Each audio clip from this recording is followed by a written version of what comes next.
It's so easy to think of the Norman conquest as nothing more than William's crossing and the Battle of Hastings in 1066. But of course, it was a much longer, more drawn-out process than that. William's army travelled on foot and on horseback. It took time to cross England. The Saxons may not have had castles with which to oppose this invasion, but there were a handful of fortified towns, like the walled city of Exeter. It was to become the site of one of the first stone castles built by the Normans. But before that, they would have to lay siege to it. The citizens of Exeter had refused to swear allegiance to William. This is a man who is reputed to have chopped the hands and feet off the defending force of a French town for insulting his mother. William was not a man to cross, and he was marching on their city. William was marauding with an army including 500 cavalry. On the way, he laid waste to parts of Dorset, a forbidding sign for the people of Exeter. Some of the city fathers faltered at the thought and brought him hostages in exchange for striking a deal. But the people of Exeter had other ideas, and they reneged on the arrangement. William set about surrounding the city, cutting it off from supplies. The siege of Exeter had begun. William and his army approached the city from the northeast, fording a stream called the Longbrook and riding up what is now known as Longbrook Street.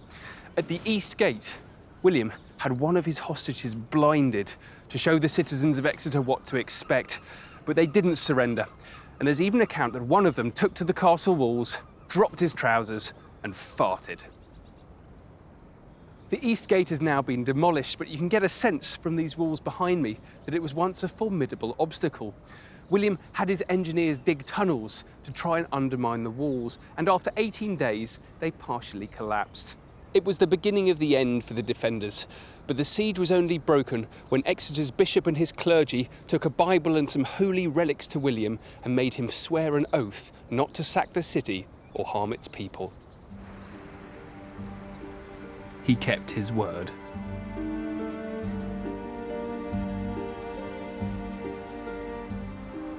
To secure his victory, William turned to the castle. He charged Baldwin, Sheriff of Devon, to build Rougemont Castle, so named for the colour of the mound it was built upon and the blocks that were used in its construction. This gatehouse at Exeter Castle is one of the oldest Norman structures in England. It captures its moment in history perfectly. What we have here is a pure Norman arch, but above it, two characteristically Anglo-Saxon windows. It's evidence of an Anglo-Saxon building gang working under their new Norman masters. This marks the arrival of a brand new type of building in England. Stone castles were unlike anything anyone here had ever seen before. The Norman equivalent of the building of the pyramids. These stone castles were utterly alien, and it's hard to overemphasize the impact of their arrival. Both literally and figuratively, they cast a shadow over their surroundings, a permanent reminder that there was a new boss in town. The choice of where to build in stone was a carefully considered decision based on strategic importance and the ability to dominate the skyline. Like the Tower of London, designed to strike awe into the people of London. And soon it wouldn't just be the new ruler from across the Channel who erected these imposing edifices across the land. William set about rewarding his nobles. He divided England amongst his followers and created a new class of Norman baron. Each was given permission to build a castle from which to exert their power. They were known as the companions of William the Conqueror, men like Robert de Beaumont, who became Earl of Leicester and one of William's most trusted advisors. From Northumberland to Cornwall, these new barons now were lords of all they could survey from the tops of their castle walls. And where the barons chose to build their castles was just as important as how they were built. This was not just an invasion of territory, it was an annexation of England's history and its mythology. In the heart of Cornwall, there's a castle of unique status, Tintagel conjures more imagery in our mind than any other castle in England. Tintagel is a well-protected site. The name even means the fort of the constriction. But by Richard, Earl of Cornwall's day, any strategic significance was long gone. This land had no military value whatsoever. There hadn't been any fortifications here since the Iron Age. The association with Arthur was to give it a new lease of life. These ruins on a rocky headland exert a power far beyond their physical elements. For a character far more fiction than fact, Arthur holds an extraordinary fascination for us. It was the cleric Geoffrey of Monmouth who had identified Tintagel as the birthplace of Arthur in the 1100s. A French scholar later added the story of the Round Table, round so that no knight could enjoy higher status than any other.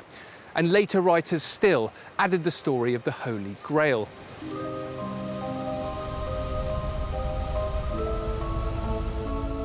Over the centuries, authors and artists would return again and again to the legend, adding their own ideas. It's no wonder that dealing with Arthur has been described as dealing with the history of the story of the legend. The man behind Tintagel Castle had been made Earl of Cornwall by his brother, Henry III.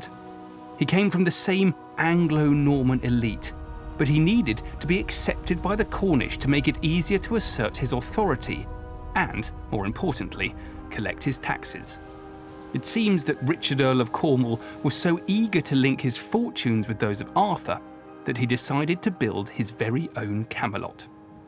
Richard decided that this was the exact spot where Arthur was conceived. Don't ask me how he knew. And so the castle had to be built here, just by the cliff's edge. The ruins tell the story of its construction elegantly. Richard built the outer walls first and then filled in this central area to make it level. The only problem was that the walls started to fall towards the sea. If the castle was to be prevented from falling into the sea, something needed to be done. Hence these buttresses. They're not tied into the walls, which suggests that they're a later addition. And how did he build his walls? Well, these holes give the answer. They're known as puttlogs, because if you put a log in them, you could then put a plank across as well and create a platform. And then bit by bit, the walls would rise. But these are thin walls built from the local slate. Looking at them convinces me that this castle had no military value whatsoever. Tintagel's not a fortress, but a purely symbolic edifice. Looking at these evocative ruins, it seems little more than an expensive folly. And yet Tintagel seems to have served its purpose.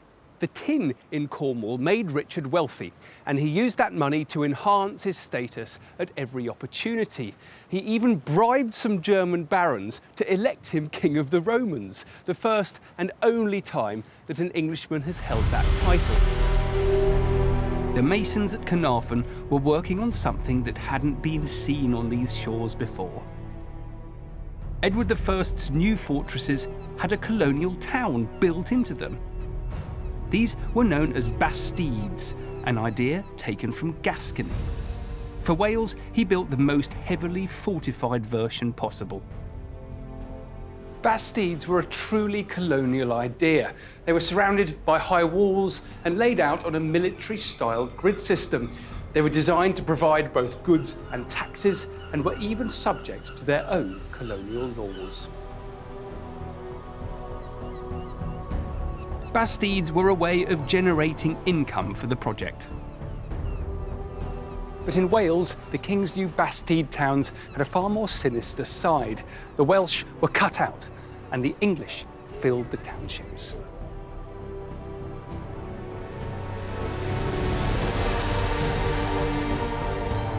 It was clear, I think, that the building of these new towns represents a process of deliberate Anglicisation of North Wales, bringing in new towns, which the Welsh are totally unaccustomed to, and bringing in new settlers from England. These civilian settlements formed part of a classic frontier land, hostile territory peopled by a defeated enemy.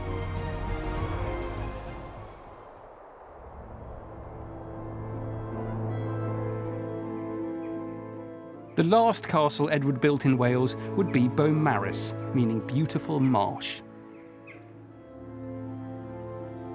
Standing on the island of Anglesey, it was intended to be the crowning glory of the Iron Ring and the finest work of his master mason, James of St George.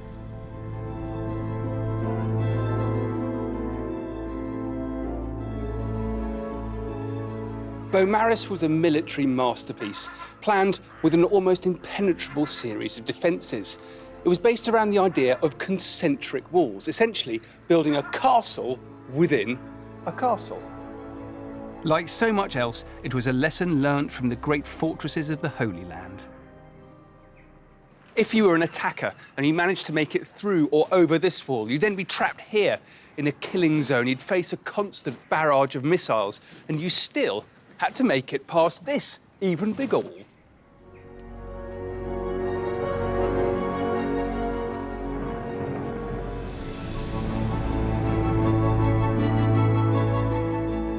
If you were a defender, you could mount a solid defence of the outer walls, firing over the moat, while constantly being protected by covering fire from your comrades here up on the inner wall. But if that outer wall was then breached, you could retreat here. Every time the attackers were slowed down by a new line of defences, whether it was the moat, the outer wall, or the inner wall, they were exposed.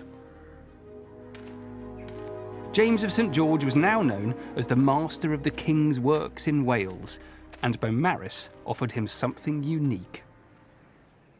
Unlike all of the other castles in the Ring of Iron, Beaumaris was built on an entirely new site. It was a blank canvas, and it allowed Master James to build exactly the castle that he wanted. The flat marshland terrain allowed him to build an almost perfectly symmetrical fortress with no compromises in form.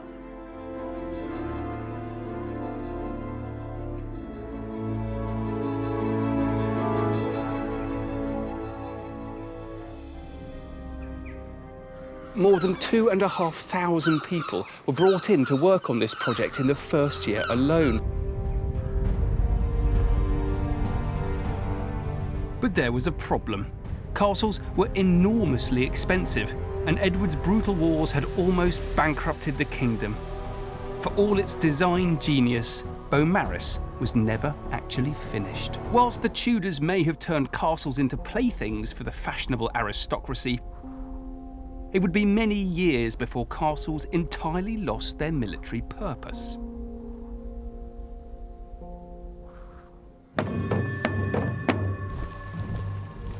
In 1643, the second year of the English Civil War, one extraordinary woman demonstrated the ongoing military value of castles. I've come to Corfe Castle in Dorset, probably my favourite castle for its wonderful setting. And it was here that one of the most extraordinary and largely untold stories of the English Civil War took place.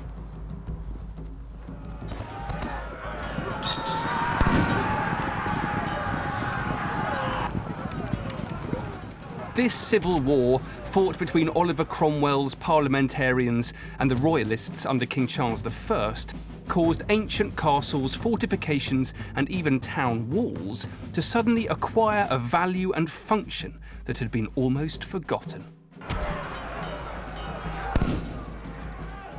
And by 1643, with most of Dorset in the hands of the parliamentary forces, Corfe Castle was holding out as a royalist stronghold. But when its owner, the Lord Chief Justice Sir John Banks, was called away to attend the king, his wife, Lady Mary, assumed control of the castle. And together with her 6 daughters and a force of just 5 men, Lady Mary now prepared to withstand any assault levelled at her. The first attempts to take the castle were pathetic, to say the least. A small group of parliamentarians pretended to be a stag hunting party, but their ruse was seen through. And then another, astonishingly, pretended to be a group of tourists wanting to look around the castle. But Lady Mary sent them all packing and ordered the gates closed to all comers. Fearing further and more serious attempts on the castle, Lady Mary stocked up on provisions and called in reinforcements. And it was just in time, because in June 1643, the parliamentarians launched a major siege, with a force of between 500 and 600 Roundheads and 2 siege engines, nicknamed the Boar and the Sow. The siege ensued for 6 weeks. The parliamentarians were unable to breach the castle walls and proved easy targets for the royalist marksmen. With Lady Mary's garrison commander successfully protecting the outer bailey down there, Lady Mary herself took control of the inner ward up here.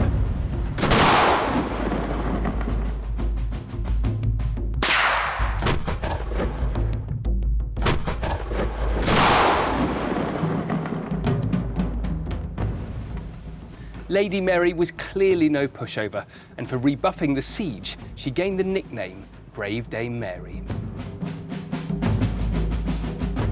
For the next 2 years, Corfe Castle continued to hold out as a royalist stronghold, but Brave Dame Mary's luck would not last. One night in February 1646, under cover of darkness, a royalist officer well known to Lady Mary, called Lieutenant Colonel Pitman, arrived here at the southwest gatehouse with what appeared to be a royalist relief force. But what the welcoming garrison didn't know was that Pitman had already been captured and had turned his coat, switched sides, in order to save his life. The relief force was nothing of the sort, but really parliamentarian soldiers in disguise. By the time that they realised it was too late, Pitman and about 50 of his soldiers had been granted entry and they set about seizing the castle. After several hours of fighting, Brave Dame Mary and her garrison surrendered. So Corfe was finally taken, but only by treachery.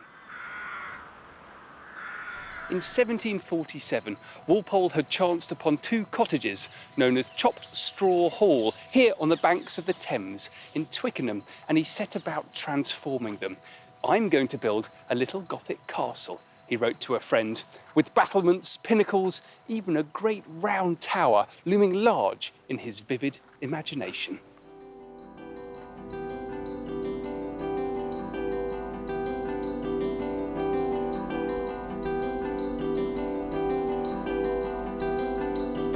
Walpole's Gothic castle took its vast numbers of visitors on something of a mood journey back to the Middle Ages, to ancient strongholds, knights in armour, and all the panoply of chivalry.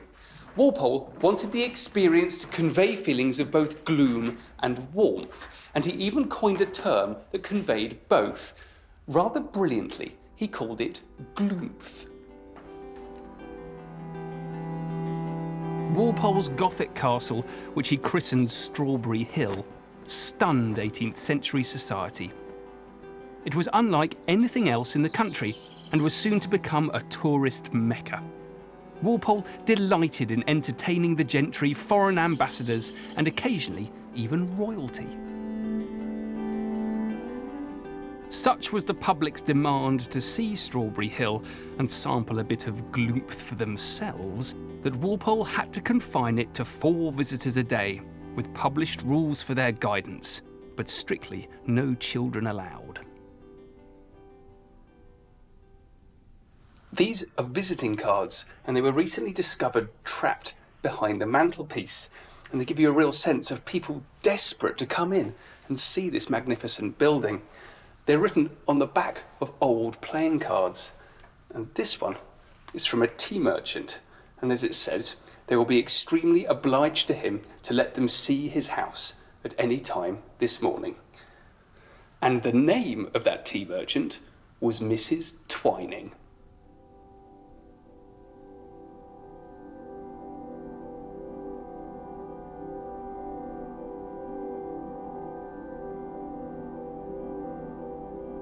perhaps unsurprisingly, living in this fantasy fortress began to rub off on Walpole, for here, one morning in 1764, he awoke from a dream in which he'd imagined himself to be in an ancient castle.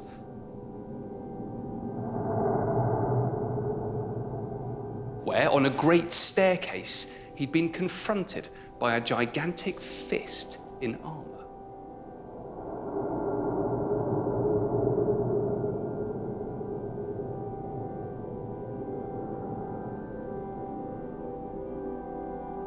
And so vivid was his dream that later that day, Walpole sat down and began to write a story based on his vision.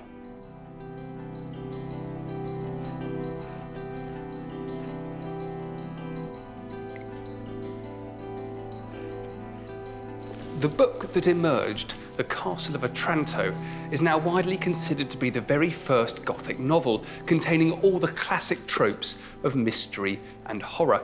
It was an immediate success. It sold out across Europe in a matter of weeks, and it led the poet Thomas Gray to comment that it made us all afraid to go to bed at night.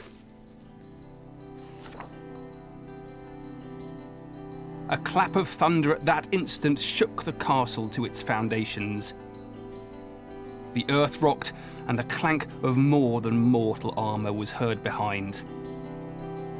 The moment Theodore appeared, the walls of the castle behind Manfred were thrown down with a mighty force, and the form of Alfonso, dilated to an immense magnitude, appeared in the centre of the ruins.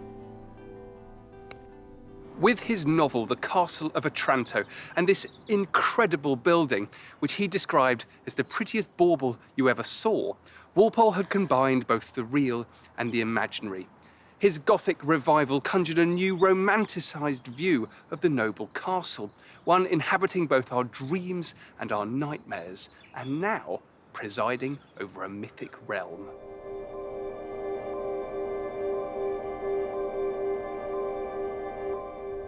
You could conceive of Strawberry Hill as one great big folly.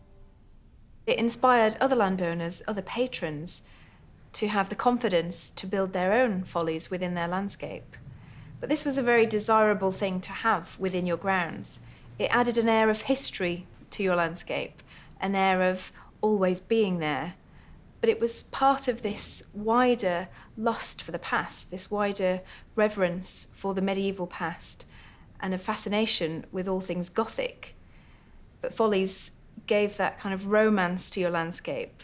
You could invite your friends, you could even attract tourists to come and see your folly.